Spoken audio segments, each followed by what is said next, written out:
James McKellen, you Scottish pig. You've been found guilty of treason for the sale of military arms to the enemies of our Lord King Louis XIII, even whilst you sold arms to our Lord himself. Your king is a vile bag of filth. Jeez. Yeah.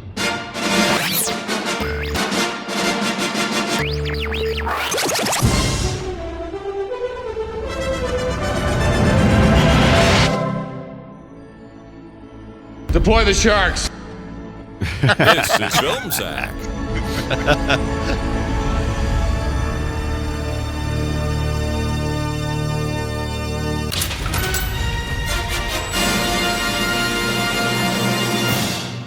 Oh, sure.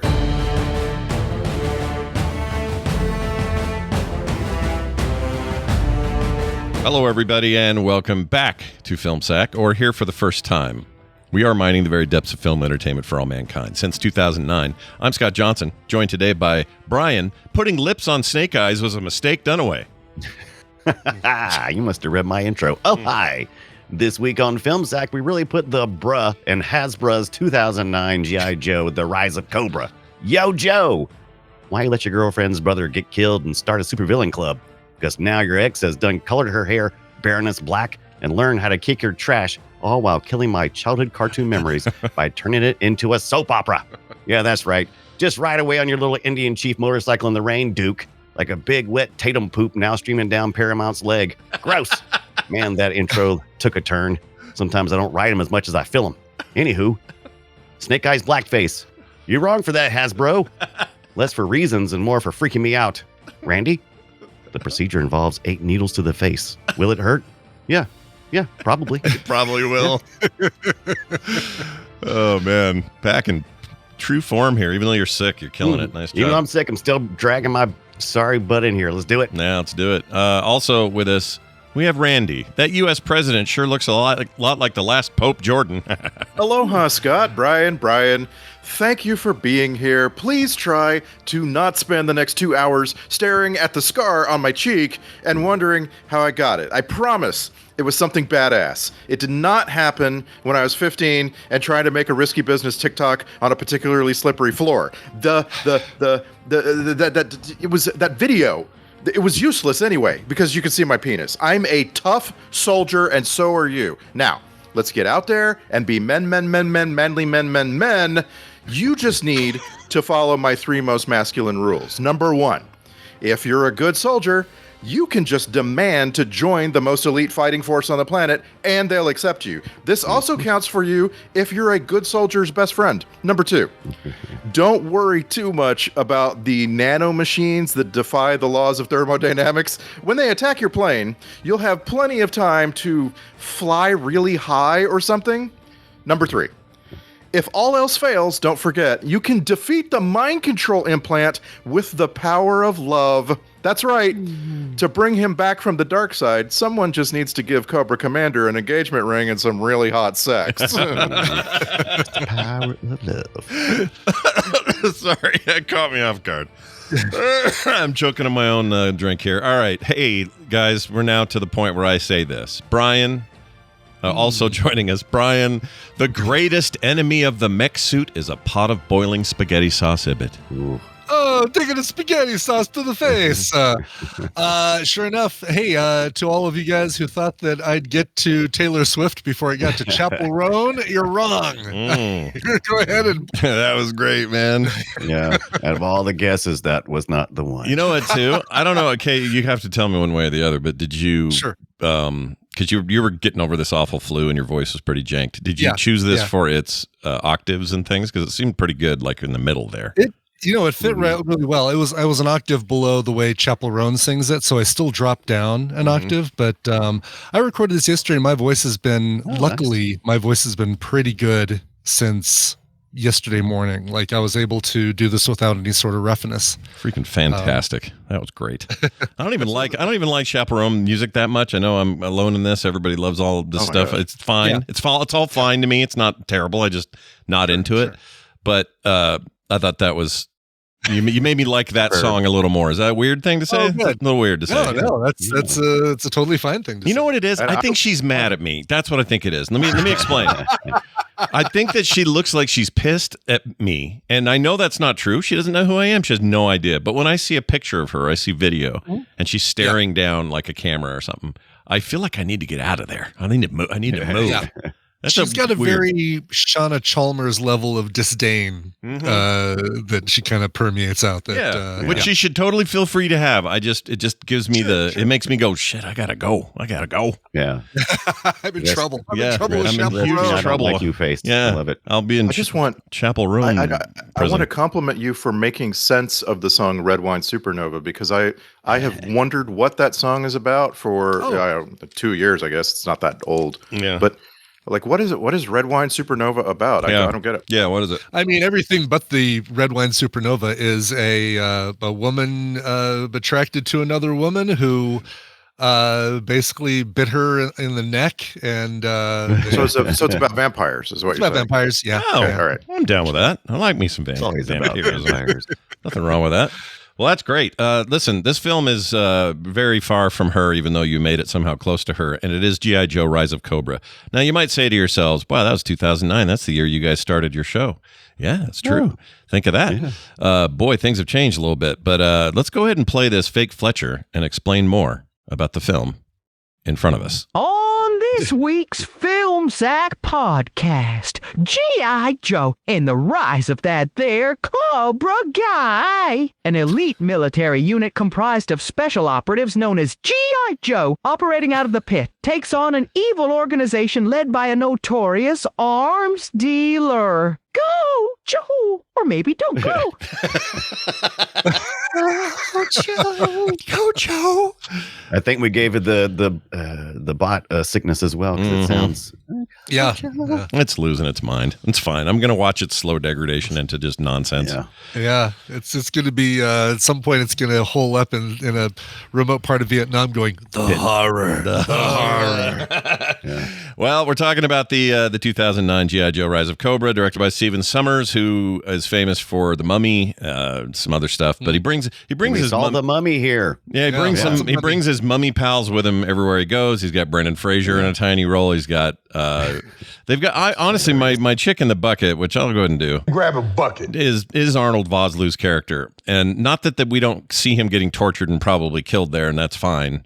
It's that the assumption there the whole time was that that's going to be Destro, and he's not. No, he's your president at the end. He's the president. Right. I forgot.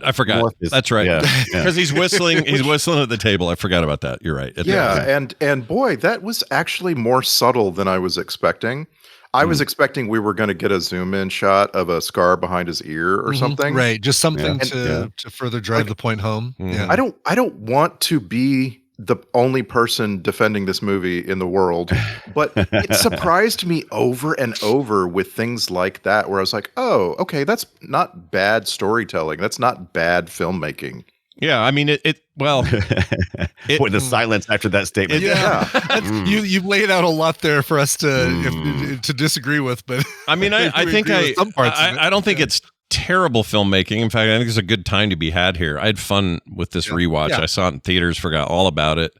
Maybe that doesn't say good things about it, but seeing it again was kind of fun in moments. And I don't know, I like seeing some actors that have gone on to big stuff, so it's fun to watch them in this, or things like Christopher Eccleston's always chewing up scenery. I love watching that guy act. He's great, even though he was on record saying he hated this movie and wish he'd never done it. But so many people that were in this movie felt like victims of this movie, like they didn't want to do it. Matter of fact, Channing Tatum did like one of those Vanity Fair lie detector test things, and he talks about how he was pretty much locked into a contract with Paramount, and he didn't want to be Duke, and he kept saying no. And they said lawsuit, and he said, "Damn, I guess I'm being Duke then." I guess I'm being Duke. I guess I'm Duke. Gotta be Duke. I mean, look, I'm not even saying that. Like, so according to Dennis Quaid, he did it because his son Jack Quaid, who's now having his own moment, was a huge G.I. Joe fan growing up and loved it so much that he begged his dad to audition for the part. Like, there's some cute little stuff like that in here where you're like, oh, okay, that's cool. It's everyone's childhood on display. My biggest beef is like they tend to do in Hollywood, if you're going to do one of these, you have to lean into what made it what it was in the first place.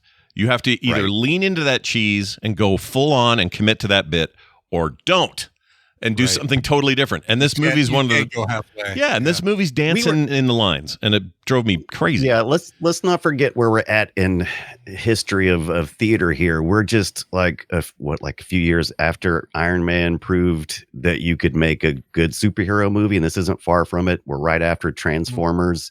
About to look at the second Transformers. The first Transformers did well enough money wise that the Hasbro's like, yeah, let's bring Joe to life. And so there wasn't really necessarily a formula for getting it right.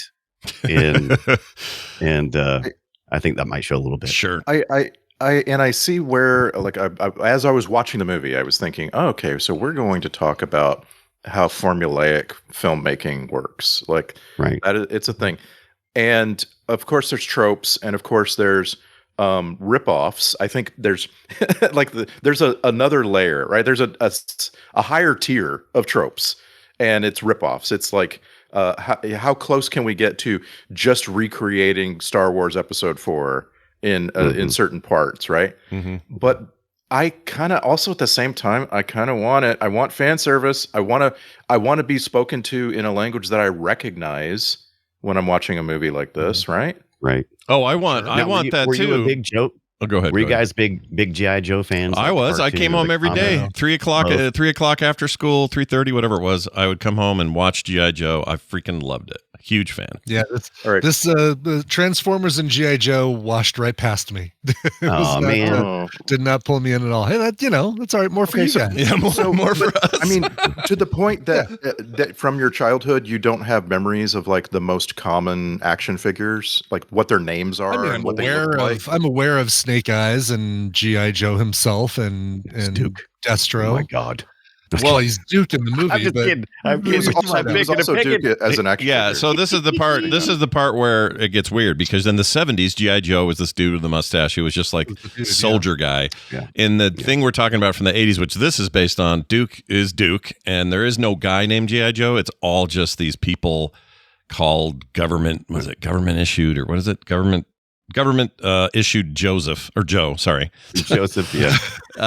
And Joe is like now the team, and it really got 80s-ified. Like they really effed it. And some people were mad. I remember older people when I was a teenager going, this is an abomination. How dare they do this to this? Right. How dare they make Joe the collective? Right. Come on with your 7-inch dolls. We had 12-inch dolls in my day with fuzzy hair. That's right. And they had, not only that, these, they went nuts with lasers and equipment that would never work. And a guy named Cobra, like, it seems so stupid to them. Yeah. But to us, we were like, this is badass. We are into this. We're so into it. So you're going to have that kind of thing moving forward. My biggest beef is, like, I know we didn't have Barbie yet, and there are probably some other examples I can't think of where this is done better.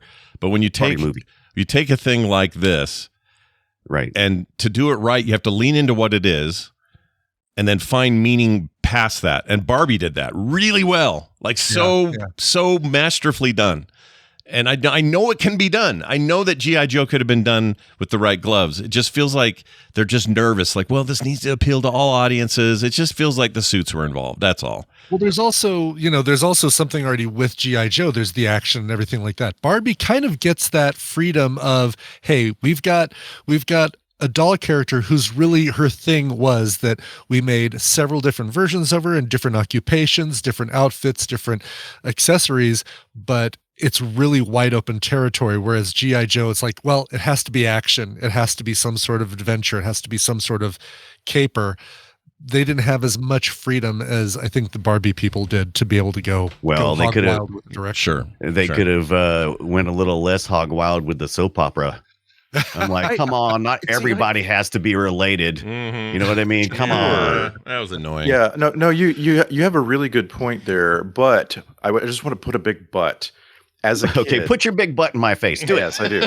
As a kid who started getting these things when I was like 7, and had friends who collected GI Joes, played with GI Joes, had most of the different big toys that often came with a unique GI Joe action figure. If you bought the jet or you bought the hovercraft or whatever, there were some trends, and when you were playing with like the two most loved GI Joe action figures, the two most loved were Snake Eyes and Storm Shadow, without a doubt. Oh, yeah. Those were the two. Yep. Every boy had them, and everybody played with them. You were already making up these stories in your head about when they were kids, they had a rivalry, and it's of course it's soap opera-ish, but it's very true to what a lot of kids experienced with these toys. Yeah, I think so. I had Duke and the Baroness. I was making them make kissy faces and said, "Don't go off to war." And I'm like, "I'm going off to war. Deal with it." Yeah, I'll be back later. But here's the problem: they redid the origin of Cobra. This isn't where Cobra comes from. This isn't it. Right. He's not the friend. He's not a friend of Duke in the freaking Middle East wars. Sister of none of that. All that familial stuff. Bubblegum. Oh, my fandom is showing, isn't it? I apologize. Yeah. I will let it. You let it. I will let it slide. You will let it slack. But yeah, like they don't do any justice to any. Not that there's like hard lore for this. It's not like it's I realize how paper thin the cartoon in the '80s was. That's the point of it. Well, I mean, the comics went on and explored a lot of stuff too. Yeah, but, Marvel even had the G.I. Joe franchise for a while, or maybe several. for most of its run. Yeah, and they I think who's it now? Not RDW. What's the name IDW? of it? IDW. I don't know why I put an R in there. IDW has them now, and they do great crossover stuff with Transformers and Star Trek. Oh, we're getting that things. movie for 2 months longer, right? That's coming. I mean, if you lean into it right, I think these things work. And that's my whole beef here, is that they just were afraid to go all the way. And instead, they're like, well, what about this love story? And what about these extra things that the wife will want to see if she goes with her? I just can hear the suits talking. Tried to make a G.I. Joe flavored action movie. Yeah. Go balls out on it. Like, I'm not saying I'm a good writer and could do this for him. I'm saying there are people capable of this. People who could do this. I think, and then we'd have the G.I. Joe thing we deserve. Or animate it, or do something else. I don't know what, but this just felt like a Transformers one. Still haven't seen it, but it feels like that kind of treatment with G.I. Joe could be a lot of fun. Yeah. This is hindsight, easy for us to see here in 2025. Sure. This is how you make a good one. Yeah, good point. I mean, honestly, we've seen a million of them. That is honestly the thing. Like, this is all pre the streaming revolution. This is a time where everyone's being very cautious with toys to life type. Nostalgia plays or whatever. And so I get the hesitation. I just wish they would do something better than this. That's all. I don't want to say I liked the movie, but it was fun, right? It was. And like, I come away going, 33% on Rotten Tomatoes feels a little bit low, but I understand it. That's the thing. Like, I get why a lot of other people wouldn't like this movie. They're maybe not, like my favorite movies that precede it are like Armageddon and The Matrix and this kind of thing. And maybe you're not.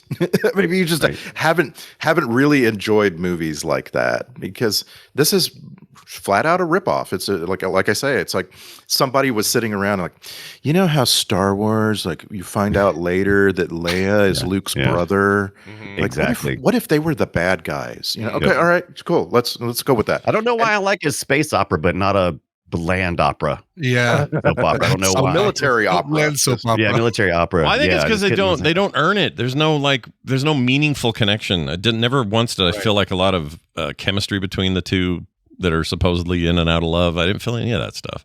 They packed in way too much stuff, really. I mean, trying to tell so many character stories, it's always tough. It's going to be tough with an ensemble type of cast. Yeah, with all these characters. So I agree with that. I think there's something here to mine. I haven't seen any of the follow-up stuff. The one with The Rock. What was that called? GLC. Oh yeah, Channing Tatum. Oh, spoiler. Channing Tatum was able to get out of his contract. Yeah, coming up soon on FilmSack, though, because I have had these two films on our watch list forever, and finally we managed to squeeze in the first. The second one always streaming. The first one never streaming until we finally got it on a minor streamer, and we'd have to watch this because I really want to watch the second one with you guys. Yeah. I've never seen it. I haven't either. Everybody said it's a really good movie, so here we go. Yeah, I've heard better That's the one things that has about a it lot too. more parkouring, right? Isn't that the one where they're like running on the side of the building? I remember being very excited about it. I think Remember when parkour was a thing? Man. Yeah. It just suddenly, it would even an episode of The Office, like there was like parkour in like movies that had only one action scene, and the action. James Bond had a guy do parkour getting away from him. Yeah, parkour was more mainstream for a while there. Now it's a little more. I mean, obviously people still parkour, but And they had super parkour suits in this one, and I still can't. I've never seen anyone pull it off, and maybe you guys can tell me. But have you ever seen a car chase on foot that worked for you? So it's a car chase, but somebody's chasing the car. Terminator 2, maybe a little bit with Robert Patrick. Yeah, that's pretty good. Yeah, you're right. That's pretty good. It leans into. They have to make you believe that the physics of somebody running as fast as a car and able to catch up. Something with it. inefficient as feet. Right. But also, you have to also make me believe that this would not break their legs because it's pushing their body faster than their body is able to be pushed, and could easily snap a thigh or something as it's doing this. Yeah. But this had at least some energy there. That was kind of fun. Yeah. It's very CG, there was and pretty good physics involved in this. I wasn't taken out of it by the physics like I would expect to be. Not nearly. Like I thought the Craven movie was worse at that than this was. This was actually better at that kind of stuff. Because that's another movie with how that. he shot that one though. That one seemed better shot. Maybe, but it's also newer. But the Craven thing is another one of those where you're doing a car chase with a guy on his feet, and I think this might be a better scene than that. I think this was better. I did like okay, I'm gonna say it. I like the banter. I like a little bit of the I don't know why I liked Duke and Ripcord's banter. Look, for a while, if you wanted a goof, you'd put your Marlon Wayans in your action. Yes, he's amazing. Yeah. He's absolutely amazing. And again, I understand if you're like, hey, Marlon Wayans hitting on Scarlett, not for me. I get that. But if you grew up laughing your ass off at Marlon Wayans going, do we have a problem? You are going to love this movie. Have a problem. He is perfect in this role where he has to be hyper competent, but also really funny. And it's like perfect. I could no notes. I want a whole movie just about Ripcord. I'd be all right with Ripcord. Ripcord's fine. He's not a weakness here. Yeah. He provides some humor that is actually okay. I'm a little bummed though. I'm looking at the sequel, and it does have Channing Tatum's all up in this. I don't know. I thought he was gone from that. Oh, in the sequel, no. He is all spoiler. I'll give you a second. Yeah, I thought he was replaced by The Rock. 3, 2, 1. And no, he's sort of the role is replaced, but Duke dies in the. How early in it? Early, because Channing Tatum was like, "I'll come back.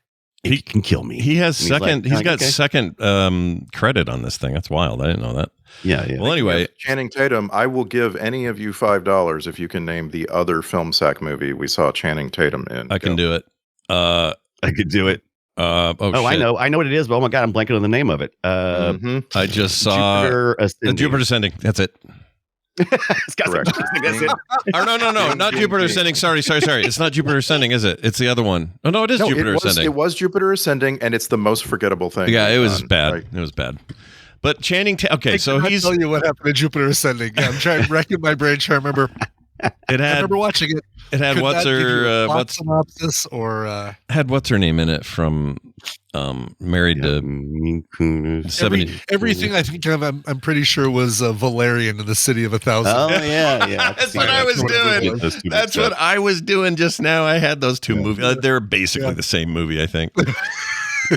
Cloud Atlas, maybe a little bit of that too. In the second one, Dwayne The Rock Johnson comes in and plays. Can't imagine how you'd get that in the last name. Yeah, he comes back. He comes and plays Roadblock, which is a favorite of my cartoon era fandom. So I guess he probably this is probably an exchange of the batons, right? So if Duke dies, he probably does that. But let's look at the rest of this cast. Adrienne Palicki, love her. She's great. Jonathan Pryce returns in his role. Ray Stevenson is in here as Firefly. That's cool. Walton Goggins. You got Arnold Vosloo returns. Who else? But then they recast a bunch of people. So let's see, where is it? Hey, there he is. Cobra Commander's this Luke Bracey guy. Who the hell is that? You don't need a face. You just need a voice, right? I guess so. But it was. He played Johnny Utah in the remake of Point Break. What? Really? Yeah, he was the new Keanu Reeves in the Point Break remake. That's crazy. And then the guy who played Storm Shadow is back as Storm Shadow, which tells me that Storm Shadow didn't really die at the end there. Sure. So yeah. Well, anyway, we should do that. So Randy, you're right. We should do it. And then Snake Eyes came out in 2021. And I was always really curious about that because Snake Eyes, even with the stupid lips, he's my favorite thing about this movie. Yeah. The lips, though, my gosh, it's so freaking disturbing. Like wearing a dental dam or something. It's so stupid. It's really. Did you see the photo I posted in Discord too? Because you can see his eyes behind that visor, and they're just wide effing open. It looks really? Oh, I need to look at it. Look at it. Weird. Oh, jeez. Like, what am I looking at? I'm sure that was glare. I don't know what it is. That was probably so that Ray Park could see out. But the audience was more like, "Ooh, he's all mysterious inside of his mask or whatever." And that light just—you have to hold your lips just perfect. I mean, if you never messed move up one time and licked them, it's like the Pulp Fiction gimp is what I'm looking at here. So is that? I thought that's not a mold. That's his actual lips. That's not his real lips. Oh, I don't know. Oh. I decided not to go further down. Yeah, is it rubber mask or is it makeup? If it's makeup, that's a real bad idea. I don't like it. But the Snake he's done before with his Darth Maul. I mean, he's done heavy makeup before. So I mean, the movie, the Snake Eyes only movie that came out in 2021 was not Ray Park in the suit. I think by then Ray Park was kind of done. Maybe I don't know what he's doing now. Probably. But you can't deny half that one time. So exactly. But you can't deny that dude's like physicality, man. He is like he's Toad. Awesome. Is that your favorite Ray Park portrayal? I don't know. Maybe Brian. What would you say about his Toad in X-Men? Oh no, Toad.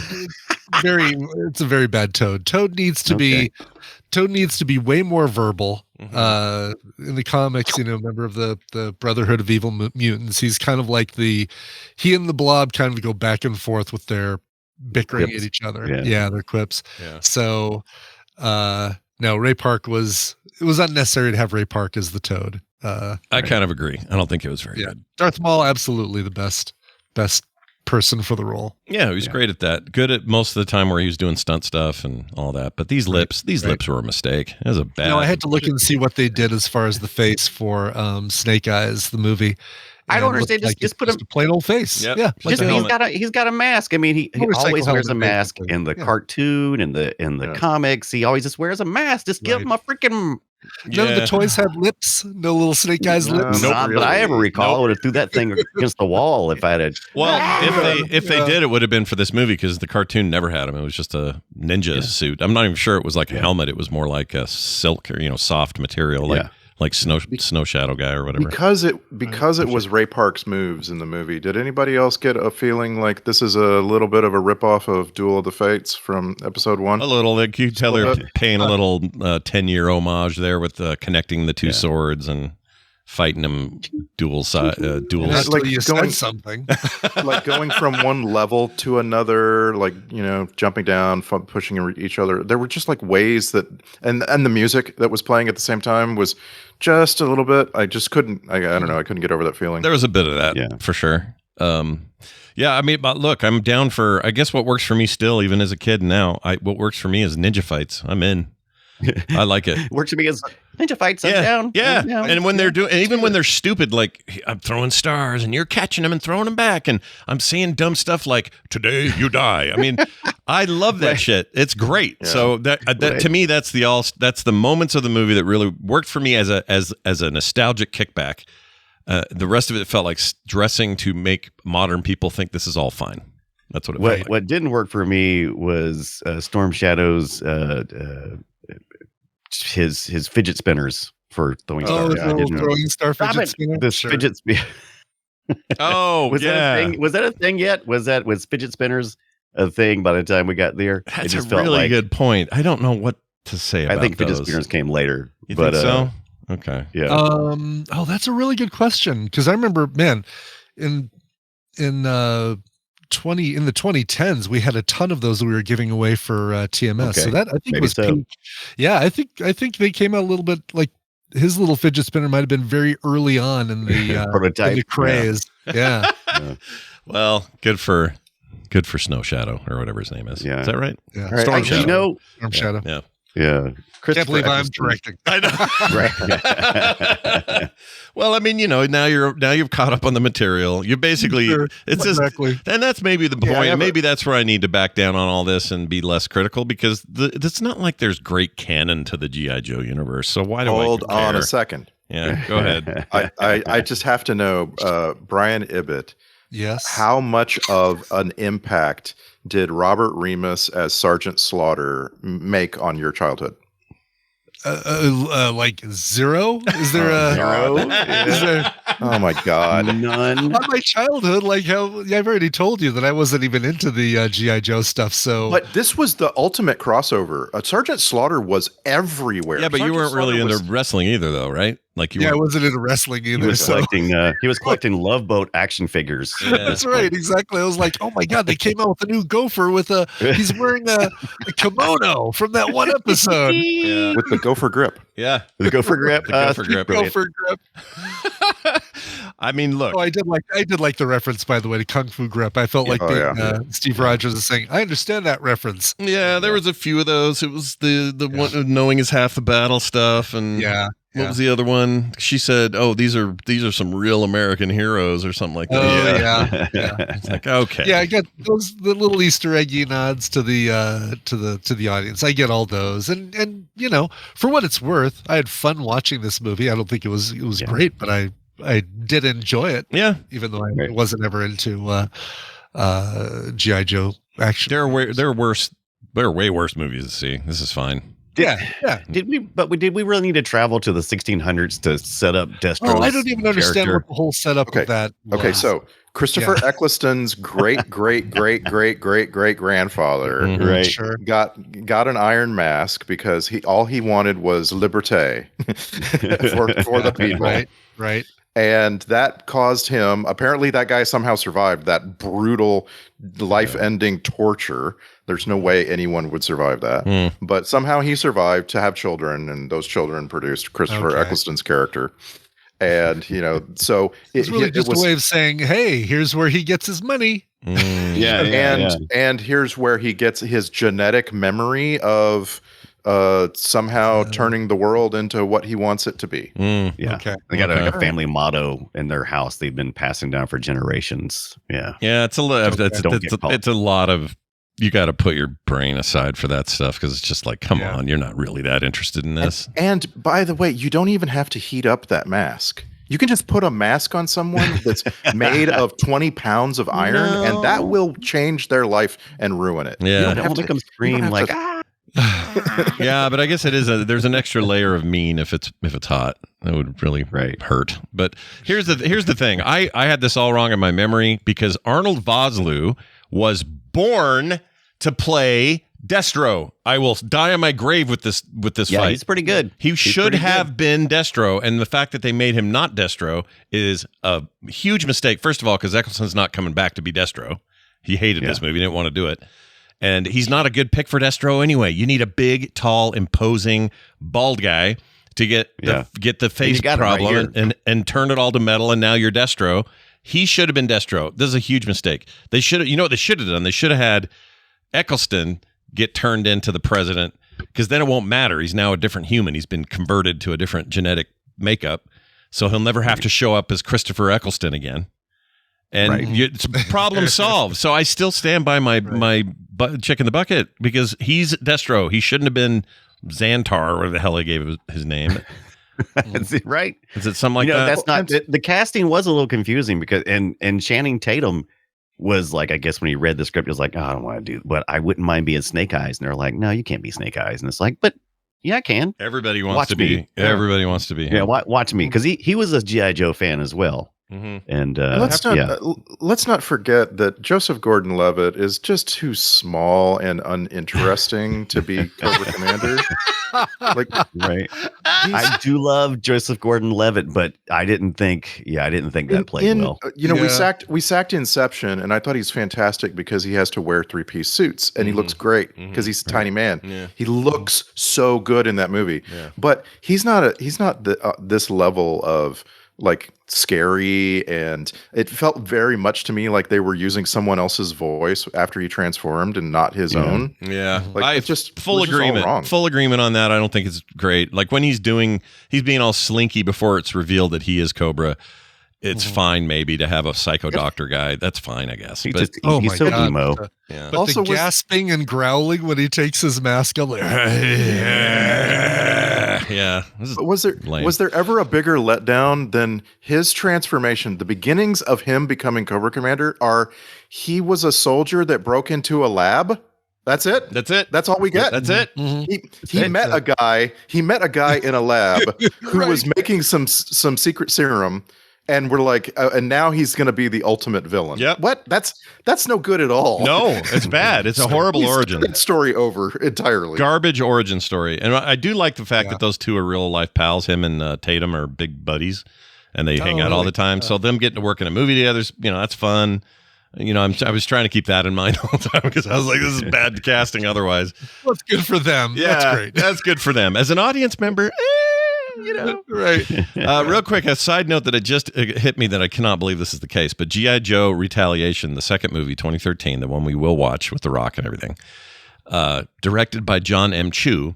And the reason you know him is he was just nominated and director of Wicked, the film Wicked. Okay. Wow. Well, how far that guy's come in 10 years, 12 years. Yeah, and how far Baroness has come that she, managed Sienna to Miller? go to Oz. Okay, yeah. Oh, yeah. She's doing okay, right? Everything going okay with her? Yeah. Well, she was married to Jude Law for a while until he cheated on her. Oh, he's the young Pope strikes again. That's terrible. Did he really cheat? I didn't know that. Yeah, cheated on her with the nanny. Dude, Jude Law. That always happens. Boy, how lazy you have to be to. It's like it's a matter of convenience. Yeah, they're already here. They put the kids to bed. We're sitting around. It's just you want to do it? My mind. I don't Speaking like that of Schwarzenegger, at all. Yeah, what about him? No big name action stars, of the older generation. Unless we count Dennis Quaid. Do we count Dennis Quaid as that generation? Old guard. Because he's amazing in this. I wanted more of him. They apparently didn't set out to have as much Dennis Quaid, and then they got him on set. We're like, oh, we have to have a lot more General Hawk. Yeah, I thought, but yeah. Do we count him, or is this movie entirely devoid of the Schwarzenegger generation? I think Dennis Quaid brings our gravitas, right? You got to have. Yeah, I mean he's not like A-level Schwarzenegger, Stallone, Willis level. I'd say he's second tier, like Kurt Russell. Dennis Quaid, Kurt Russell could be uttered in the same sentence as far as action heroes. Yeah, right. I mean, I'd pick Russell over him, but I get your But yeah, I get your point, though. We couldn't get him. Yeah, we couldn't get him. There are times took the Quaid instead. When Dennis Quaid did that thing in The Substance, I've kind of been on a avoid Dennis Quaid thing because it just grossed me out so bad. Oh my gosh, that grossed me out. That guy. But he's good. The close-up chewing of shrimp is what you're talking about. Yeah, dude. Oh my gosh. To this moment, it's just like one of the grossest things in a movie that's disgusting across the board. And one of the things that grossed me out the most was him eating anything. Oh my gosh, it was so bad. Right. But anyway, he's fine. Before we leave General Hawk, I want the trope alert because man, I can give you that. There you go. There's so many tropes in this movie, but General Hawk gets to do the line in the sand. We have been ordered to stand down, but we're going to attack the base anyway. And anyone who wants to leave can get the F out. Yeah. Right. Man, I love that trope. I love that moment. That too. Mm-hmm. Yeah. It's pretty fun. Show us your loyalty. It's like Bill. You won't be punished if you decide you don't want to be part of this. Yeah. But come on. It's kind of got like a bit. Well, okay, I got questions about that. First of all, there is a throng of other servicemen there at the pit. Okay, And those guys don't seem to have anything to do.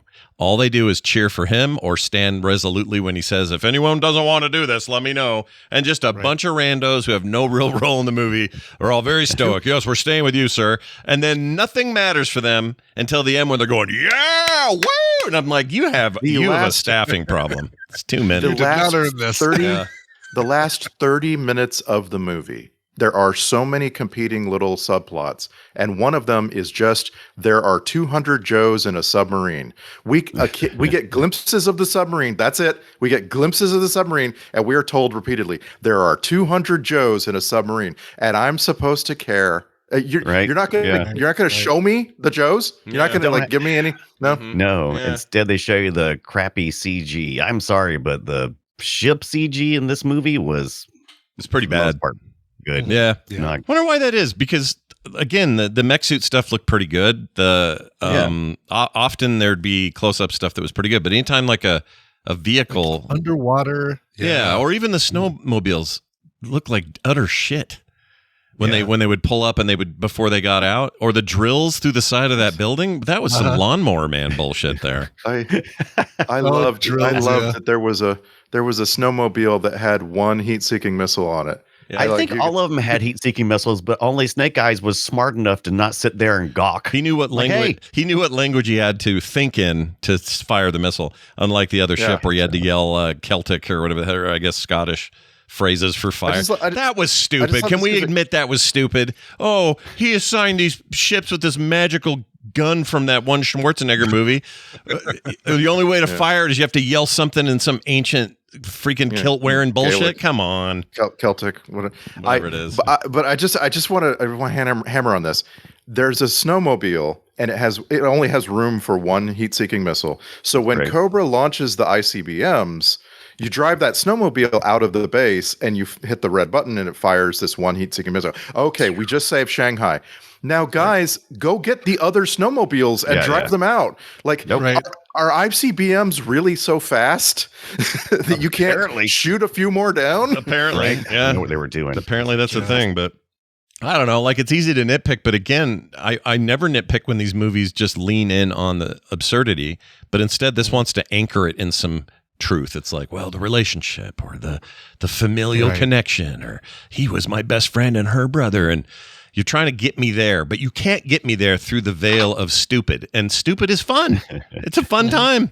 Be stupid. Yeah, I made fun of the complete defiance of the laws of thermodynamics earlier, but there are times when I'm like, you should do more of that.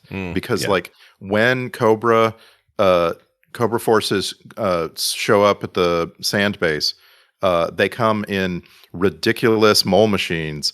And I'm all for that. That was amazing. Those things punching through the walls. Yeah, I like that one guy was just standing there like, "What's that noise?" Knocked and then him he gets off. Just totally wiped out. I love that. That's another rule they broke. The GI Joe, the cartoon that this is all based on. No one ever died. Everyone parachuted to safety. Oh man, and Scarlet was blowing heads off. I mean, like just left and right. You have no head. You have no head. This is like Batman shooting people with a pistol in their head is the level of like ignoring the source material.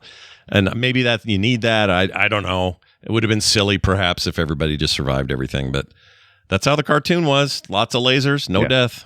That was it. No really bad shots, just like Stormtroopers. It was fantastic. Well, that was occasionally death, but it wasn't like this, right? No, did they do any? They did them definitely in the comics. In the comics, there was definitely more hardcore stuff going on for sure. They killed General Hawk, I think, didn't they? And was that in the comics? In the comics, a little bit of I'm getting my lore a little. It was in the comics. The comics had some pretty major deaths, and also the deaths were always kind of gnarly. They didn't hold back in those. The IDW stuff, especially, is very more than the Marvel ones. It's pretty not adult, but it knows that the audience grew up and wants something a little edgier. And I'd even be okay with that. I just want them to not get, you know what it is? It's the soap opera layer. Take that out. This movie's better, I think. Yeah, I didn't need that. I didn't need the Baroness love story with Duke. I need Duke to be just an ass. Just need Duke to be Duke. Sure. Yeah. Besides, in the comics, the cartoon, it always felt like if Duke was going to get with anyone, it was going to be the redhead, Scarlet. Yeah, Scarlet, cover girl, Scarlet. Yeah. Yeah.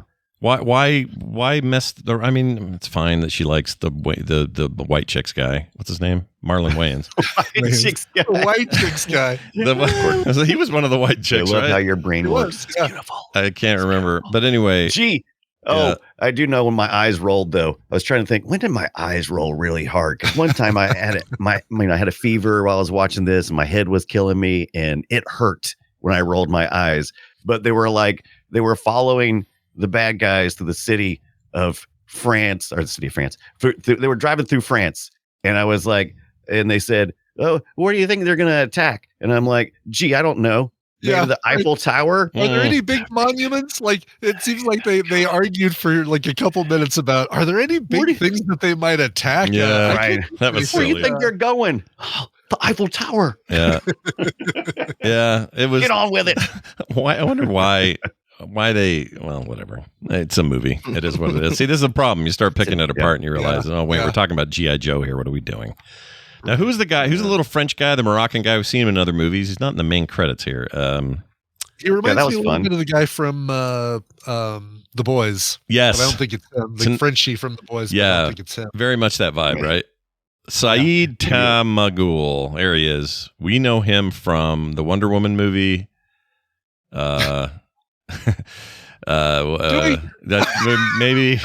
I mean, that first Wonder Woman was pretty good. I liked it. It was good, but I could not tell you anybody but Gal Gadot on that thing. That's a good point.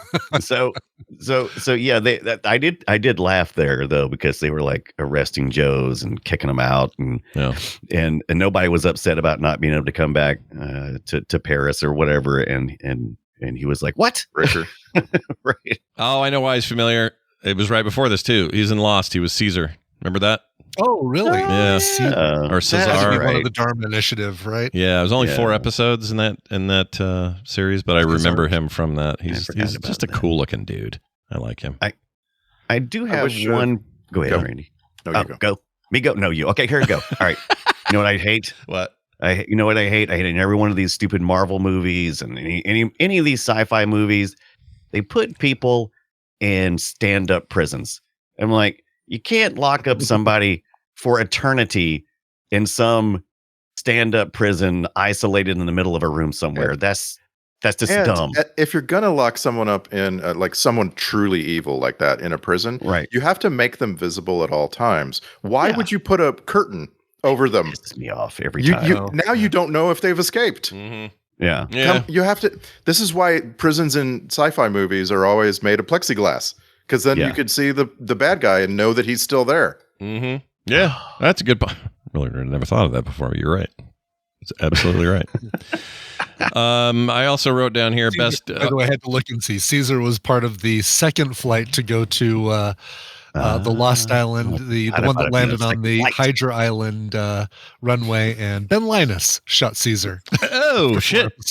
Et tu Ben Linus? Et tu? Jeez, that's right. I wrote down here. Oh, I put best death. I want to hear what you guys think. My favorite was the forklift kill. I liked that. That was pretty good. Was pretty sweet. Yep. Marlon, that was pretty good. That was pretty good. Something about getting a forklift fork, one of the forks through a guy, is just brutal to me. Geez. I don't know why, but I like that kill. Any favorite kills in the G.I. Joe? Did somebody get squashed by the Eiffel Tower? I'm pretty sure somebody did. That's pretty good. Like, oh man, the collateral had your friend die squashed by the top of the Eiffel Tower. He could have gone 5 feet to the left or right, but he got squashed by the Eiffel Tower. Yeah. All I know is if I was in Cobra, every time Scarlet showed up and I heard her weapon charging up, because they charged that thing up constantly every time she was on screen, I'd be terrified because she took out so many heads with that thing. And I'm not talking about just a little bit, like not like a graze or something, just like blew your head off. Yeah, I wrote a note down about that. I said I still have no idea how Scarlet's crossbow thing worked, is what I wrote. No, I really don't get that weapon. It was very odd, but seemed to get shit done, I guess. Yeah. Speaking of weapons, why do you need nanobots when you got a freaking percussion gun that basically destroys? No, I'm sorry. I'm sorry. Excuse me. Nanomites. But anyway, if you got that concussion gun or whatever the crap it is that just kicking everybody's trash, why not you could just come in, place and just start blowing people. Sure. Much easier. Yeah, I guess because the nanobots can destroy an entire city, and you would have to fire the gun 100 times in every direction or something. I will admit, I think that's a scary weapon. I think that thing, its potential as presented in the film Rise of Cobra is kind of scary. Like the nanomites, did I get it right? Yeah, the nanomites. Nanomites. Yeah, the nanomites. But those things, the way that they tear stuff apart and won't stop eating everything in their path until you have a kill switch on them is kind of terrifying. Like it's conceptually anyway. I thought that worked really well too. I mean, it's like, this thing is eating away the Eiffel Tower, and then it spreads to a car, and then it spreads to a van, and then it spreads to another car, and then a bus. Yeah. What makes them stop and they get full? I mean, because I don't think they're not pooping. They're not pooping, right? So I mean, well, you actually have a good point here, because matter cannot destroy matter without some sort of matter. Without there being some energy, sort of, it releases a lot. That's what I'm saying. The nanobites, mites, whatever they are, nanobites. How could they eat a city without releasing a ridiculous amount of energy? There's it just doesn't make sense. But if you go with it, man, it's terrifying. Yeah. It's amazing. I don't know anything about science labs, but I don't know. I don't know how that works either. It's like they bring it in. They're like, we need you to weaponize this. And he's like, I don't understand what you're talking about. We don't have weapons protocols. What the hell does any of this mean right now that you're talking about? I don't. Yeah, that was weird because the gun, what else were they for? Right? Like they're working, they have all this tech that deals with those nanomites. Right. And they don't know what they don't know how to do. But how can I weaponize this? We don't have protocols for that. What are you talking about? Yeah, that was weird. I don't like that. Again, see, either go all silly like that or don't, or go fully serious. You got to pick a side. You got to pick a lane. I'm saying. But my final take on the movie was I had a good time. Yeah, it's fine. Good. Yeah, it's fun. It was fun. It's you know what? It was like it was a bigger budget Mortal Kombat movie, kind of. You know what I mean? Sure. A little bit. I've been sitting here pondering my favorite kill. Yeah. Because it's an odd question, because movies like this, they don't really kill anybody. Mm-hmm. I mean, like all your main characters have to survive because they're main characters. And so I was thinking, for me, the only real kill in the movie is so Baroness is married to her French husband, and we'll just call him the Baron. Yeah. Right. Sure. Right. Sure. That gives her name. Yeah.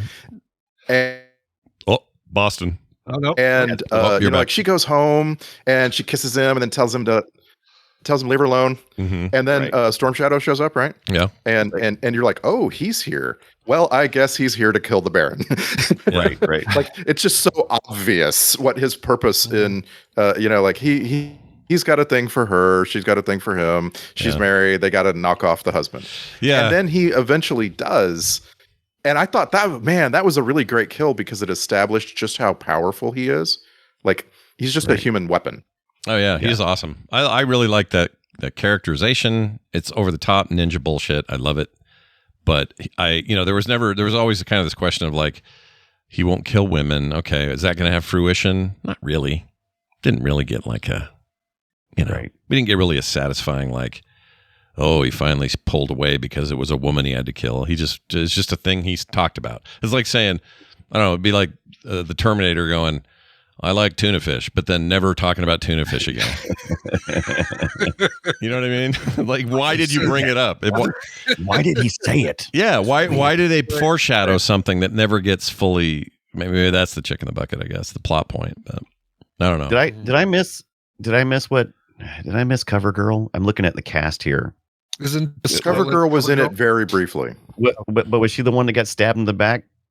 That was Anna. Or hold on. No, that wasn't Anna. Who was that? The one that was like always bringing the reports. She was like, hey, I'm here with you're the right. report. Carolina Kova. That is her, the one that got stabbed. Yep. Oh wait, she's in. We know her from something. Person of Interest, maybe. Anyway. No, that's her. The blonde that got stabbed at the door during the training scenes. She's the one holding the iPad. Mm-hmm. Yeah. And she got stabbed having him sign stuff. Having Hawk. That's right. You're right. Yeah, she gets killed in the doorway to Hawk's office. Yeah, that's right. That's Cover Girl. Yeah. That's terrible. She's way more important. She deserves more than to be. She deserves more. Yeah. Yeah, they. You know what they did? They saber-toothed. First X-Men saber-toothed her is what they did. Yeah. Where it's just like throwaway, like who cares? Nothing like the real character. I don't like when they do that. That annoys I me. forgot about that kill because it's so ridiculous that Hawk doesn't just start shooting. Like, he's anything you know about that character, he's sitting, he's armed to the teeth at all times. Like, he's sitting at his desk and he's probably got a pen in one hand and a gun in the other. And I don't understand why he doesn't just start shooting and Yeah, or why they didn't kill him. Like, why did Snow Shadow or whatever the hell his name is? Why did he Storm Shadow? I called him like Snow Shadow. That's because he had a white outfit for a little while. I think that was it. He looked like one of those snow troopers from the second Star Wars movie. Shadow. But why he took a swipe at him and cut him good, but he didn't. I mean, you're supposed to leave Hawk for dead. You don't just let him live. That's so the convoluted story is up to that point. Mars, the company, is still trying to maintain a facade of being a good patriotic American company. And so they can't have been responsible for killing these guys just yet. And so Storm Shadow was instructed to take care of any henchmen that he comes across, but to not go so far as to kill the people that would cause the rest of the world to find out that they were the bad guys. Right. And it's like, okay, that's fine. But I mean, this is G.I. Joe. Like, we're supposed to be, blasting. We're supposed to be shooting rockets from helicopters. I'm sorry. It's G.I. Joe. Exactly. And that's the point of it. Is you are meant to be mayhem first, ridiculous mayhem, and then secondly, you can say things like, "Oh, Scarlet, I'm sorry you got hurt back there." That's it. That's G.I. Joe. It isn't supposed to be any deeper than that, unless you're talking about the 70s thing, which a lot of people feel was like a really serious, like, oh yeah, we're a Vietnam era toy for young men to understand the hell of war. And then the 80s said, F that. We're making a F that. We're gonna have some. Let's get up in this business and have some fun. Yeah, it's Orko the show. I really appreciated the depiction of Scarlet as having suffered tremendous arrested development. And so she's just like a blank slate on which Ripcord can cast his love. Because like, there's just, I don't know, there's something about it. Like it was cool. Like she has agency, of course, but she's also just kind of like, oh, you're a boy and I'm a girl. Okay. She's like the smartest person in the room. And at the same time, she has never known romance. No. Right. Yeah. Never. Well, I think we, go ahead. Sorry. Speaking of, we talked about earlier about Mars, the company, and that kind of made me laugh when future Cobra commander was like, just let us sell one of the weapons so that we can finish our project. And I'm like, are you kidding me? Look how much have you spent on this Antarctic underground? How is one weapon gonna get? You guys are poor money managers. You need to get Destro out of there. Yeah. Oh my gosh, dude. That's the thing, though. If you're gonna go, I keep repeating myself. Just go nuts with it. Go crazy. Destro's hilarious in the cartoon, and I don't, not on purpose. He's supposed to be super serious, but he's in Transformers lore. He is Starscream to Megatron. Yeah, he's kind of like he'd be in charge if he could, and just one false move from the commander, and I'm going to take over. Lay into that shit and don't wait till the very end to turn somebody into Destro. Like, come on. Rise of Cobra, more like bullshit of Cobra. Floating version of Cobra. Brendan Fraser. Slowly descending version of Cobra. Oh, yeah. And the Brendan Fraser bit, very cameo, obviously, in terms of like showing up. And he's obviously a Brendan Fraser's going to laugh at you. But I remember at the time in 2009, I was a little bugged by that because in my mind, he was a big star still. And I know he had stepped back a lot. Like we know a lot of stuff now about why he stepped back. But at the time, I remember going, "You're front and center. You should be Duke.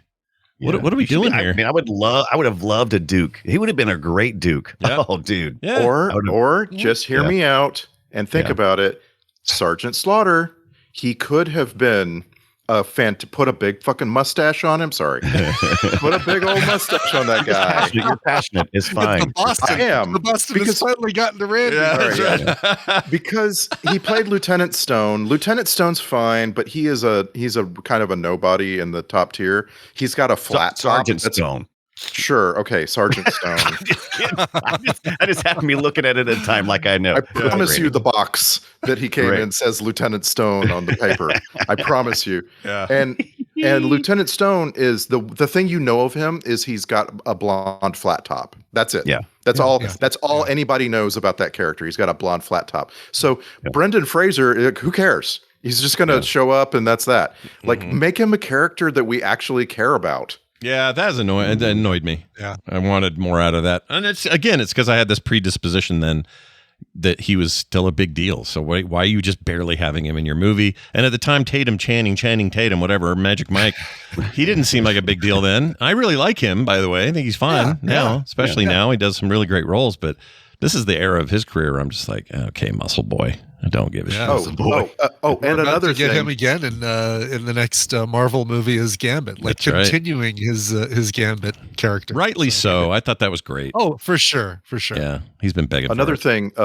thing, in canon, Lieutenant Stone is English. He's from Bristol. Oh, and they should have like Brendan Fraser has no business playing it. Just saying. I mean, maybe he can do that accent. I never heard him though. I doubt it.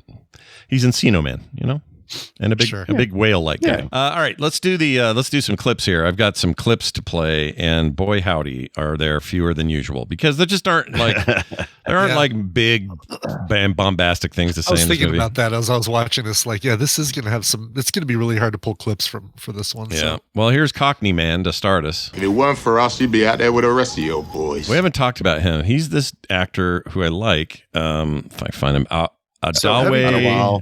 Heavy Duty is the character's name. Yeah, it's Heavy Duty. The actor's name is Adewale Akinauya Agbaje. I'm sure we're nailing it. I bet we got that right. Yeah. And he is perfect for Heavy Duty. I wanted so much more Heavy Duty. Yeah, he's cool. I like him, and every time he shows up, he's usually a big heavy. He was in Game of Thrones and all sorts of stuff. Usually some sort of big, very large, imposing person. And he's always... Okay, he was Killer Croc. That's right. The Suicide Squad. That isn't the good one, but still, he was good. He was good as Killer Croc. But anyway, my point is like that guy's awesome, and he didn't get near enough screen time. He doesn't come back for the next one. Just kind of threw him to the side. He's your Mr. Echo in Lost too. Don't forget. Oh, is that? That's Echo. That's where I remember him from. Yeah, he was my favorite. He's the reason why I stopped watching Lost the first time. Wait, are we sure that's Echo? I don't see his name on. Oh, it is Mr. Echo. Shit. Yeah. Yes, we're sure. I fell in love with his character Echo in the series, and I literally quit. I literally quit watching when I was like, nope, I'm done. I'm done with you mofos. Hulk Loki'd him. yeah. I was like, this BS. I am out. All right, I got a question for you. He was in that show for 30 episodes. Obviously, a problematic casting in the end. The whole story around that. Okay, that's fine though. This guy's got a ton of work under his belt, huge career. Yeah. I go look at his IMDb, known for, and it's something I've never heard of. How is Lost not on the known for? Right. That's what threw me because I'm like, well, of course he'd be known for that. This is the third time we've seen him on Film Sack. I'll say his name only one more time. Adewale Akinauya Agbaje. Any guesses? Born Identity. I remember him in. Yep. Correct. And that's all correct. I don't know any others. I remember. I could not even guess. He was in Congo, and oh my god! Woo, that's way back. Yeah, it was lava tubes. It was, and in his life, it was like 15 years before this movie. So that's kind of cool. 95 was that? Yeah, 95. When did we watch Congo? That had to be so long ago. Early couple years, of the show. I think. What else did you say? Oh, did we ever do Mummy Returns? He's in that. I don't think we did the second one, did we? No. Let's also or see Scorpion King. Yeah, we need to. Those are the ones we need to do. Oh, that second one's a piece of shit. Exactly. That second one's so bad. Oh my gosh. All right. Well done. Here's another clip. This is Dennis Quaid things. My team just saved your life, son. This is the part where you get to say thank you. I did not like his projection because when the camera moved to the side, it was so flat. It pissed me off. It did piss me off too. The flat hologram, right? I actually asked myself, why does this make me mad? It did make me mad. It did. It made me mad too. It's so funny. What is that? Also, you could put a comma in the middle of that statement. You could take a tiny, tiny little breath. Oh, he could have taken a break. Yeah, for sure. He's Dennis Quaid. He knows what to do. All right, how about this part? I hated this. Here it is. Knowing is half the battle. Shut up, dude. Too much of a break in the middle of that one. Right. That was like three consecutive commas. Why'd you do that? I mean, did he go home to a young Jack Quaid and he went, "Dad, that's awesome. You said the thing. Good job." Good job, Father. All right. Where's your mother? She left you. All right. Where's this part? Oh, yeah. Yeah. Well, this is Eccleston. Here we go. Yeah, but not you. I like the at the beginning of the Not you. But not you. Not you. Not you or you, no.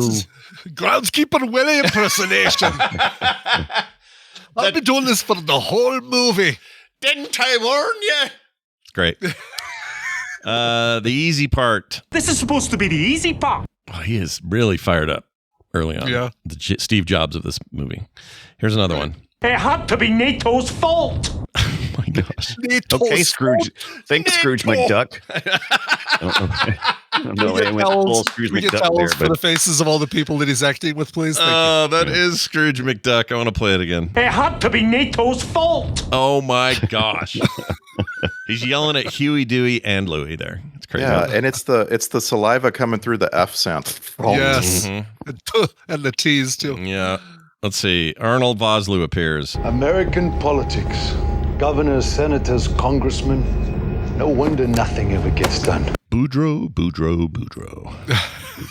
I love him. I really like that guy. He's weird as hell. All right. The Joes will never know. The Joes will never know what hit them. It's not Joseph Gordon-Levitt doing the voice of Cobra. Yes, it is. Is it? And the trivia talks about how he does that actually, voice. That's actually pretty good. Yeah, I'm impressed. Pretty good, yeah. It's nothing like he's real whiny in the cartoon, but I think that was maybe the best part of it. It was all right. Yeah. Yeah. And knowing it was him, that actually helps me a little bit. It does. Yeah, so I was going to ask you when I accidentally spoiled that during the show, during TMS, saying, "Oh, what? Joseph Gordon-Levitt is playing Cobra Commander?" And then you see him as the brother first. I'm like, "Oh, whoops, sorry." No, it worked out because I've seen this back when it was new in theaters anyway. So I'm not sure. My brain you didn't remember. Okay. But it's I just could not remember him being in this at all. Like at all. That's because his face is covered up most of it. Yeah. That's true. I want you to play the clip again, and I want you to think Will Arnett. Just think Will Arnett. All right, I got Will Arnett in my head. Here we go. The Joes will never know what hit them. Oh my gosh, dude. Yeah, I can hear that. Yeah, I was going to ask you, is Will Arnett the guy who plays Batman in the new Bateman commercials? Oh, I wouldn't be surprised. Must be. Right? Yes, I heard that, and I was just like, "Oh, they just got Will Arnett from the Batman I would Lego assume movie." So, because he's right. Plus, they're buddies and they podcast and all that stuff. I bet probably in his credits, right? Would have to be. Let's see. It says that he did. Oh yeah, I guess it would say in the. They usually do commercial stuff, or maybe they don't, and I don't know. I have no idea. Let's see. He's in. I can't find it. Maybe he isn't. I don't know. Well, anyway, here's another clip. This is Ever? What do you mean by never? Like never, never, ever? Never, ever, never. Never, ever, ever? Ever, ever, never? Not even the Joes can do it. Not even the Joes have the technology to catch them. I want to know how he's doing that. Yes, well, it's just a matter of pushing your voice out through the bottom of your register. Guess so. All right. By the way, it is Will Arnett doing the voice, but the actor in the costume is Nicholas Hayner. Oh, I don't know who that is. I don't think we do. This was earlier, but I'll play it again. Deploy the sharks. I'm so dumb. That's my favorite. Deploy the sharks. I could have used more. And also, they should have been real sharks. I know that they were a code name for some kind of undersea drone thing, but I would have liked them to be actual sharks. Release the sharks is fantastic. Sea hat. Release the hounds. I don't think this is how you say atmosphere, by the way. Here you go. The warhead has entered the lower atmosphere. Atmosphere. Atmosphere. Atmosphere. I just couldn't get it out of my head. The movie ends, and for hours and hours, I'm just thinking about, why is this warhead somehow less dangerous when you get it higher in the atmosphere? I don't understand. Like, isn't that just going to spread it over a greater amount of Washington, D.C.? Why is this? I think that was... that's what I thought too, because I was like, what are they doing? And I was like, okay, so they're saying that it attacks the first metal thing it comes. That's the reason why he's so close to it, because it's going to eat the plane and then go. But I'm like... Yeah. So finally I just said, shut up, stop trying to figure it out. It's good. Sure. It's fine. Sure. Why does stuff like that always have to be green? It's like The Rock when they put the thing in the guy's mouth and all that, those balls. Why is it always green? Yes. What are we doing? All right, here's one. Great. Oh, I love this alarm sound. I love that. It sounds like you eventually got your alarm on vibrate. Yeah. Sitting on a table. So getting a sext. from the Baroness. All right. Call him Commander, or call him maybe. You will call me Commander. Okay. Suddenly he's Megatron. Okay. He was very Michael Bay Megatron. That voice. Yeah. Well, we did it. We did those clips. Now this.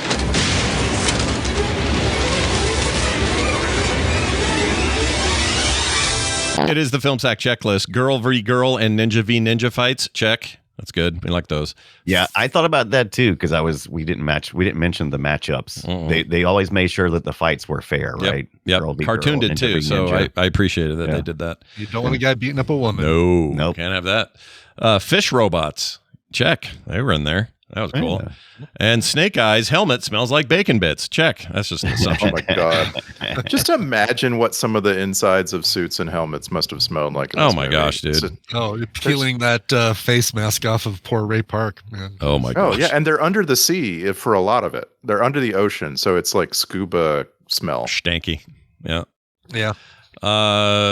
Star Trek connections. We need those. I'm sure there's something here. I have no idea who though. What do we got? Only two. Okay. I don't know why I have the letter F in my notes here. Only two. All right. So we've got Rachel Nichols, who is Scarlet and wonderful in this movie. She got this role while she was playing the role of Gallia in the 2009 Star Trek movie. Yeah. And she had a green alien making out with her. Oh, okay. Yeah. And so she was, as an actress, she was coloring her hair all the time and felt like it was a perfect fit. Okay. And I like that. That's cool. Never saw her again in any Star Trek, though. No. Oh well. No. Too bad. Oh well. So our other we haven't mentioned this guy yet, but he had a very small role. Michael Benyere was our flight control technician. He kept getting lines about we gotta go, or they're coming. They've launched the missiles or whatever. Yeah. He was in Strange New Worlds. So there's an episode of Strange New Worlds called Charades. This is the one where Spock has an accident and gets turned fully human. And at the same time, his in-laws are coming to visit. Oh, right. Yeah. So he has to wear a toque to cover his human-shaped ears the whole episode. Yeah. Anyway, his mate is T'Pring, and Michael Benyere is her suspicious dad. Wow. I'd like a good New Orleans Benyere. They put the little dusting of powdered sugar on it. Oh, man. So good. You have to fry them right, though. You're going to F that up. That's right. Well, congrats to our Star Trek connections today. Yes, Randy. Yeah. What are you going to say? I just really like it. I like it when Star Trek has fun. Yeah. And so, Sure. I do too. And this guy's, he's real good. Strange New Worlds understands the assignment. They're very good at that. Yes. Mm-hmm. All right, let's move on now to the soundtrack grade. I'm going to give it an LAD for loud and dumb. It's fine. Nothing about it really went, go look this up later and listen. You know what I mean? But it was fine. Yeah, it was right out of the Transformers kind of part of the soundtrack library, right? Like, it has to sound vaguely militaristic. It has to be bombastic. It has to be high tempo often, but like nothing really memorable. Wasn't this who's the producer that did all those Bay movies? Shoot, I forgot his name. Big deal all through the 90s and early aughts. He produced The Rock. Why can't I think of his name? Bruckheimer? Bruckheimer. Is this a Bruckheimer joint? No, this is a Lorenzo de Bonaventura movie. Okay. Oh. All right. And I'll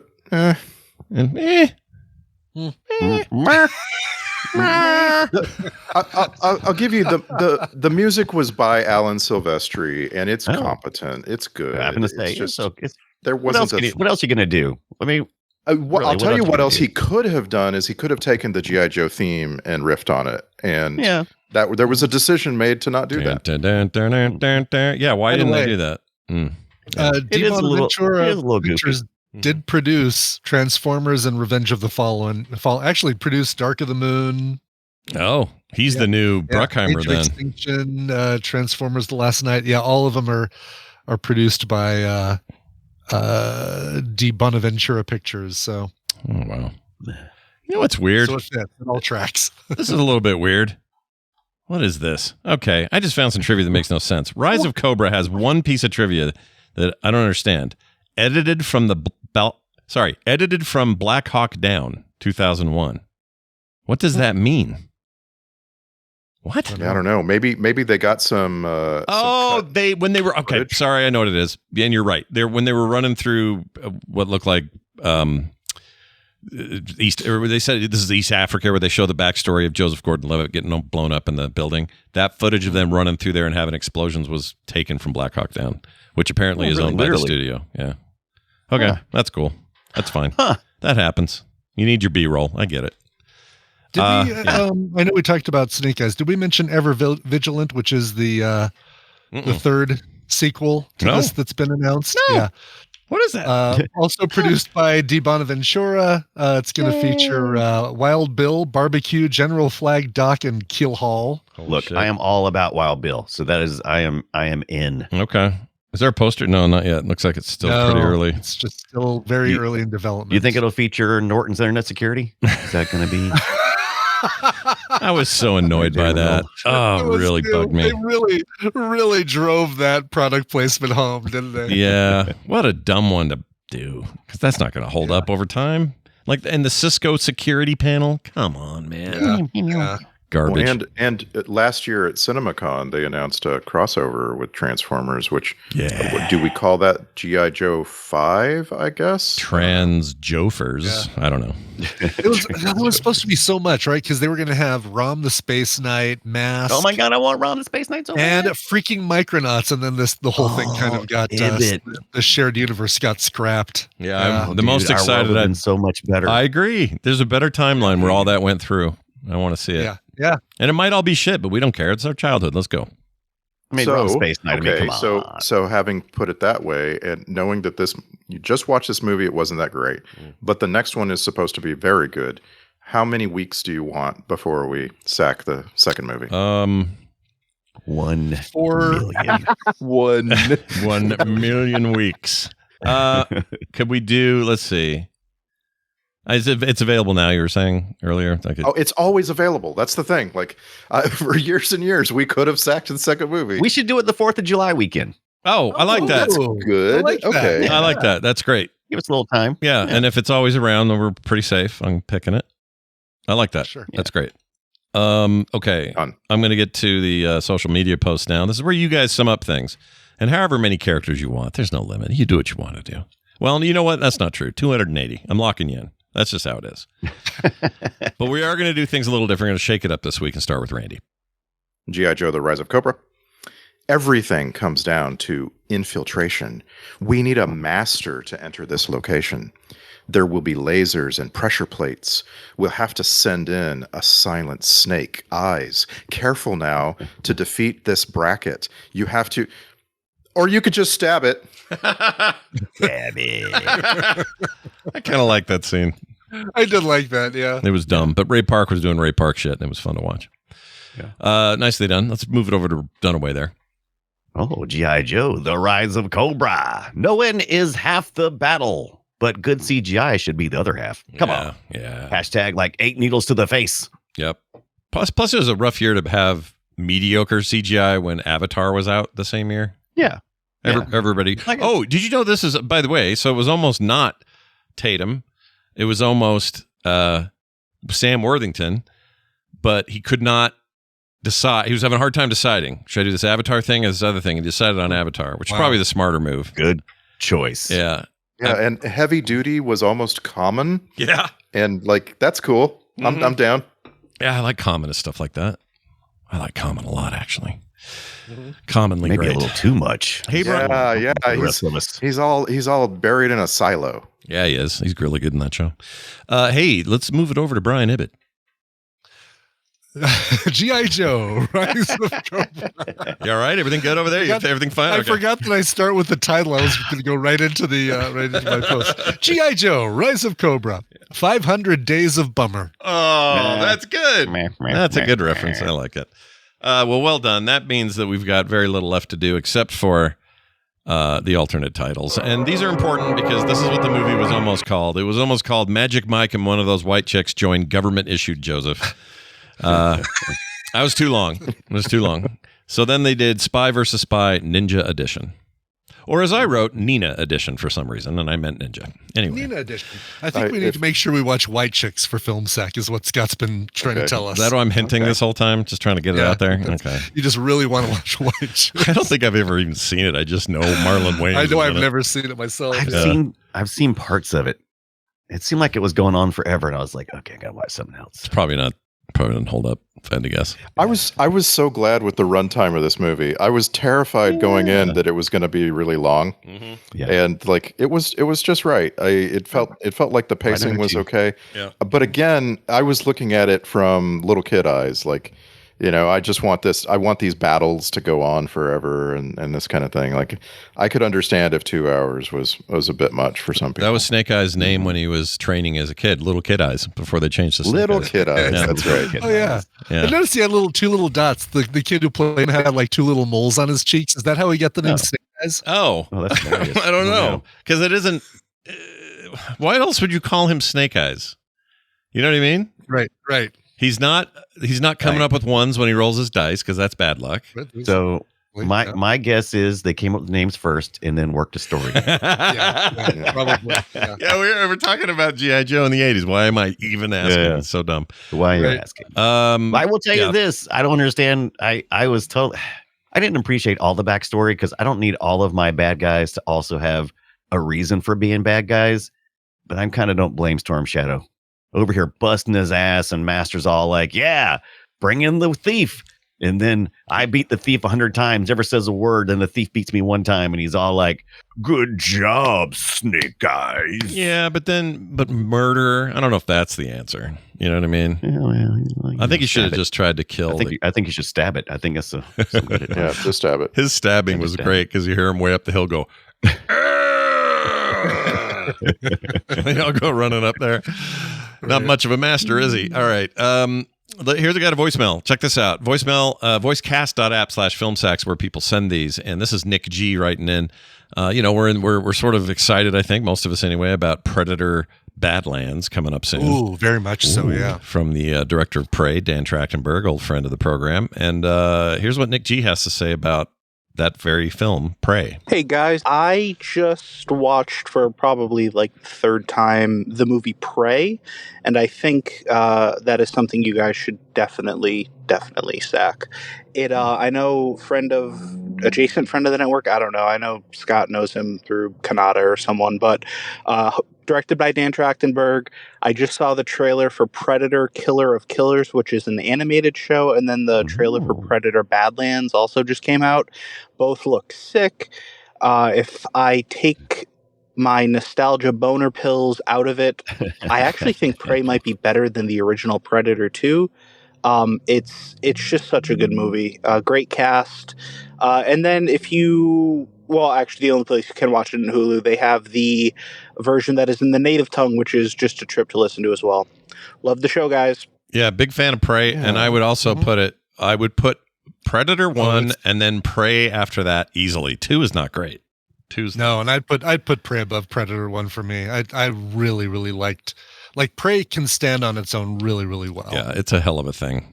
Not a lot of dialogue. Like, no. I'm not sure what we're gonna. Oh, that's a good point. Yeah, the clips would be non-existent. Mm-hmm. It's part of why I like it, though. Yeah. Yeah. But you're right. We wouldn't have a lot of clips. There'd be some, but it's not a lot. It's almost like Apocalypto that way. Or Clan of the Cave Bear. Oh yeah, Quiet Place. But I'm telling you, man, that so Trachtenberg's not only producing and doing the movie, directing the film, but he's also producing and directing, or at least co-directing those animated things, kind of animatrix style takes on the Predator through time stuff. That looks so awesome. I think that's coming to Prime, or might be Netflix. I can't remember who's getting it. But yeah, dude, freaking, I'm all in on this Predator shit. So I don't know. I think we'd do Prey, because Prey's a good. I mean, we're not going to watch it because we think it's shitty. We think it's good. Yeah. I just Secrets. Brian's never seen Prey. Oh, the only bummer about Prey is it was forced to come out on Hulu during the pandemic because no movies are going to theaters at the time, and it deserved bigger. It deserved blow. a big screen. Yeah, which is what they planned on doing. But anyway, it looks awesome, and that new one that's set in the Badlands one set in the near future or the far future. It appears anyway through that trailer that they're bringing the Aliens universe in, but in a way. Not really with an alien, but with like one of the synthetics. Okay, all right, stop there. It's not. It's a trailer thing. It's not. I'm not watching trailers. Okay. Oh, that's right. You don't watch trailers. I forgot. Trailers are spoilers for you and my wife. You guys are the same. They are. Okay. They just are spoilers. And some of them are really, really bad. Some of them tell you the whole freaking story. I'm like, and when the movie is based on true events, it's really bad. Like I went into Oppenheimer and like I was like, I know the general story here, but like don't tell me that in the trailer. Like give me something to be surprised at. Yeah, that's a fair point. So yeah. So what I said about all that, the time with aliens, forget what I said. Forget the whole thing. Okay. That's what I miss about. Now Netflix is apparently supposed to be bringing a live feature soon, so you'll be able to watch, like, want to choose. You can just kind of watch a little bit of live stuff. Oh, I you really mean miss like live television, like the way Tubi and all those are? Is that what you right? mean? Well, into some fake live channels, right? Some sort of what Amazon Prime's doing, where you've got here's an entire channel of game shows. Here's an entire, oh, okay. So like everybody's doing that, but Netflix. It feels like so. Makes sense. And so I really miss all the movies I discovered on Saturday afternoons, because I would have zero idea. I might walk in and suddenly I'm watching a movie about anything. I'd have no idea the genre, the anything, until it just slowly, enveloped me. And I'm like, I miss those kind of things. Yeah, I'm with you. I would like no more expectations of that. Whatsoever. Yeah, your Saturday afternoon, like, what the hell's this vibe? Yeah, and then what stay there and watch the whole thing. Yeah, I'm down. Mm-hmm. All right, well, there's that. Thank you for your voicemail there, Nick. And if you want to send in your own voicemails, texts, emails, whatever, you'll find all that stuff at filmsack.com. But in specific, you can go to voicecast.app/filmsack. You can also go to our Patreon, patreon.com/filmsack, where you get things like art in the mail from me, custom art around movie stuff, movie themed. I just put up new stuff yesterday, in fact. So those are all on their way. Also, monthly special episodes from the hosts. I think we are at either Randy or Brian. I think I'm going to do one this month. Yeah. It'll be me. Yeah, because you guys did the pairing up for a while. The Oscar thing. Then I'll take next month because I've got an idea for what I want to do. Oh, awesome. Those are always great. And you guys, seriously, if you're not on our Patreon, you're missing out. But you also get pre-show every week and no ads or commercials of any kind. It's a really great deal and a great way to support your favorite show, all about movies. Be like Andrea Tronsko, Peter Thomas, Film Fan Man. These are just a few of our awesome patrons. Film Fan Man. Film Fan Man. Anyway, that'll be it for that. That's patreon.com/filmsack. Our next movie is, if the list is to be believed, Final Destination 3. Yes. I'm excited. So we said when Val Kilmer died that we want to sack Tombstone. And I stuck it in May because I wanted to give the world a chance to put it on streaming. And it is not currently streaming for free. And so we're going to go ahead with our Final Destination 3, and we're going to try to figure out when we can sack Tombstone. We'll get to it. Don't worry. Yeah. Just come over. I've got the VHS. Yes. Everybody I know has a copy of Tombstone, but I don't want to watch. I don't want to ask people who haven't ever seen it to spend $4. Like, we'll just be patient. It's really annoying because I just saw it on Tubi like 2 weeks ago. I guess May just cleared it out. That's a bummer. All right. Well, there you have it. But when it comes back, we're in. We're all in on that as soon as it comes back. And it seems like it's coming back quick. Like, how about Willow? Pop it in and out. We should do Willow as well. Pop it in and out. I kind of hate Willow. Buy that? I shouldn't say I hate. I think you need to watch Willow again, and I think you'll change your mind. Yeah, but me and Ibbot just saw it for Couch Party like a year ago. I don't know. Oh, well, that's like practically yesterday. Is that enough time? It feels like it. I've been to your couch parties. You don't pay attention. Are you kidding? Oh man. Wow. Rude. Rude. Preach, Randy. Rude. I was a little tiny bit offended for all the browncoats out there when you tried to watch Firefly for the first time because you weren't paying attention to the most important moments. Well, it wasn't my first time. It wasn't our first time, I don't think. We've seen that show before, right? Oh, gosh, definitely not first time. Yeah. Many times for me. Anyway, that's that for that. We'll do that. Final Destination. Next week Final Destination 3. Where's that streaming? At this point, I don't remember the first two, and I know we've sacked them. Yeah, I don't either. I just know the world wants to kill everybody, and I'm down with it. Is this airplane and logging truck? There you go. Now you're caught up. Yeah, it's the two most memorable kills. That's amazing. All right, so that new one's coming out soon, Bloodlines, and this is great because we'll get all kind of prepped for that. But where is the streaming, Randy, so people know where to hunt it down?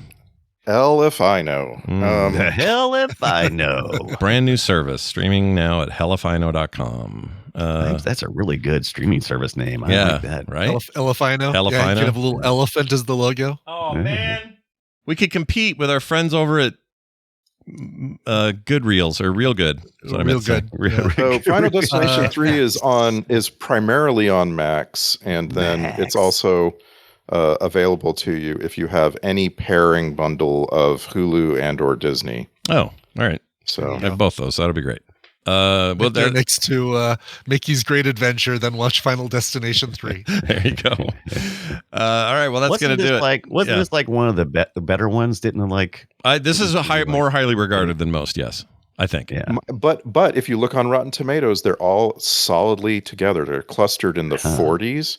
Like Final Destination 3 is at 44% on Rotten Tomatoes. So we have questions that need answers. The fan base. Winstead, I love her. Oh yeah, right, she's cool. I'm excited for this now. She's great. We should watch that Thing prequel sometime because she's in that too. Oh yeah. And I liked that movie, and I need to fight with people about it. So she was in the Cloverfield Lane as well. Oh right. And a fine season of Fargo. Never forget. Yep. That's where she fell in love with Ewan McGregor, and he left his wife. So there's that. All right, moving on. Oh, good for him. Yeah, I guess so. I don't know. I feel bad when all these people's relationships break up. Good for him, jerk. Yeah, he seems like a really nice guy, but I don't know people. I shouldn't judge. I don't know what they were going through over there. Who knows? Right. I just know that Vargas is gross, or Varga. And he threw up on purpose. Ugh. All right. Here we go. Filmsack.com is our website. Please go there. Use it to your freest amount of freedom that you have. We are also available via email, filmsack@gmail.com. And, of course, all our links and things can be found at filmsack.com. For me, for Brian, and for Randy. Didn't I ask you not to yell at me? We'll see you next time.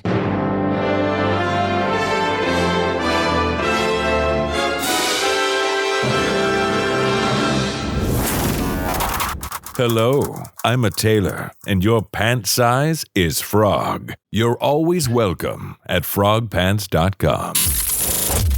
Yeah, but not you. Not you.